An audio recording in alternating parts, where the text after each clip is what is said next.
আমার হাতে দেখছেন এটা হচ্ছে থেকে তেল পিঠি, কেউ কয় ভাজা পিঠি, কেউ কয় তেল পিঠা। কোন কোন জেলায় কোন কোন নামে এই পিঠাটার ডাকে সবাই কমেন্টে বলবেন।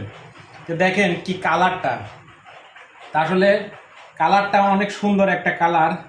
আসলে দেখেন বিদেশ থাকা অবস্থায় এইসব পিঠা অনেক মিস করছি। বিসমিল্লাহির রহমানির রহিম আগে খাই দেখি।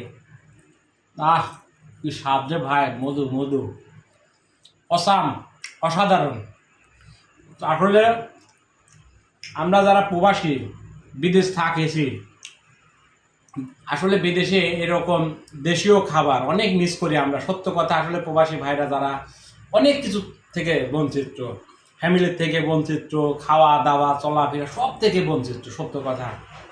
আর এই প্রবাসীদের কষ্টটা শুধু একমাত্র প্রবাসীরা ছাড়া আর কেউ জানবে না। সত্য কথা, দুনিয়ার পর পৃথিবীর পর আল্লাহ জানে আর প্রবাসীরা জানে। সত্য কথা, প্রবাসীদের যে কষ্ট দেখেন। এই যে বাড়িতে এই পিঠেটা তৈরি করছে, আমাদের এই বাড়িতে পিঠাটা তৈরি করছে, খাইতে পারতেছে। বাড়িতে যখন যেটা মন চাচ্ছে, বাড়িতে যখন যেটা মন চাচ্ছে আমরা খাইতে পারি, কিন্তু বিদেশে থাকা অবস্থায় কোনো কিছু খাইতে পারি না। মন চাইলে কিছু খাইতে পারি না, মন চাইলে এটা টাকা খরচ করতে পারে না। আসলে প্রবাসী ভাইরা যে কষ্ট করে, যে মেহনত করে, যেটা পরিবার জানে না। সেই জন্য আপনাদের সাথে ভিডিওটা শেয়ার করলাম।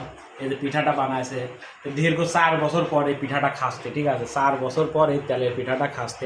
আমাদের অঞ্চলে ভাজা পিঠাও বলে, তেলের পিঠাও বলে। আপনাদের অঞ্চলে কোন কোন অঞ্চলে এই পিঠাটা কোন নামে ডাকে অবশ্যই কমেন্টে বলবেন। কারণ দেখেন, আমরা যারা বিদেশে থাকিছি অনেক দিন, ঠিক আছে, অনেক খাবার মিস করি, এটা তো বললামই, ঠিক আছে।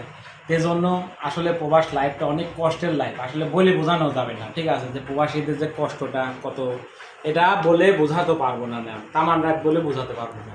তো দেখেন পিঠাটা খাসতে আলহামদুলিল্লাহ, এটা গুড় দিয়ে বানানোর জন্য এটা কালা দেখা যাচ্ছে, চিনি দিয়ে বানালি পরে সাদা দেখা যেত, ফর্সা দেখা যেত, কিন্তু এটা গুড় দিয়ে বানানো হয়েছে, একদম পিওর গুড়, গুড়ের পিঠা, এজন্য কালা দেখা যাচ্ছে।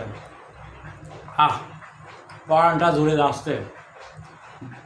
আসলে দেশের যে পিঠা, এখন তো গরমকালে এখনও সেরকম পিঠাটা হয়নি, সামনে শীত মৌসুম আসবে, অনেক পিঠা, কত রকমের পিঠা যে খাবো ইনশাল্লাহ, আল্লাহ যদি বাঁচা রাখে। অবশ্যই সাথে থাকবেন, আপনারা দেখবেন। আর আমার ভিডিওগুলো যারা ইউটিউব থেকে দেখবেন, ইউটিউবের চ্যানেলটা সাবস্ক্রাইব করে দিবেন। আর যারা ফেসবুক থেকে দেখতেছেন, অবশ্যই লাইক শেয়ার করবেন বেশি বেশি। আপনারা তো লাইক শেয়ার করেনই না, ভিডিও দেখলে খালি ধাক্কা তুলে দেন।